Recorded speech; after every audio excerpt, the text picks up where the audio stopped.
When you get down to it, there are only two really big stories dominating the news these days. And no, I'm not talking about college basketball or how many iPads Apple sold. The first is the overwhelming and unceasing hatred of the right for President Obama. I mean, day in and day out, no matter what he does or how well he does it, the Republican whining never stops. It's gotten so bad that I expect any day now the Republican Party to start referring to the Obama administration as the second Great War of Northern Aggression. Except in the teabaggers' case, it would be a holy war. Which brings me to that second big story, which would be this guy, Benedict XVI, or as I like to refer to him as, the Pope at the end of his rope. I mean, seriously, did you ever really think you would live to see the day where another head of state would preside over more scandal, sexual misconduct, abuse, torture, and cover-ups than George W. Bush? But you know, physics teaches that sometimes two negatives can make a positive, which is the way we should be looking at these two stories and why the Catholic Church should immediately begin the rituals necessary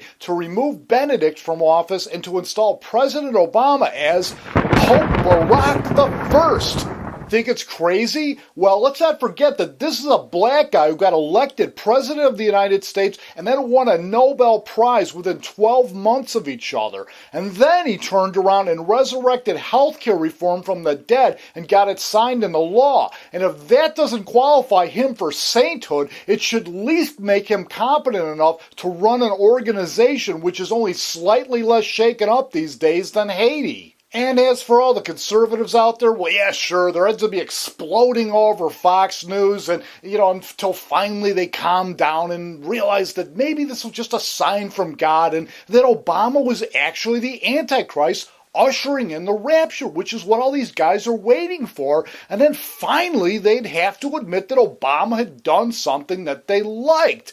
And then at last, perhaps, the whining would all stop.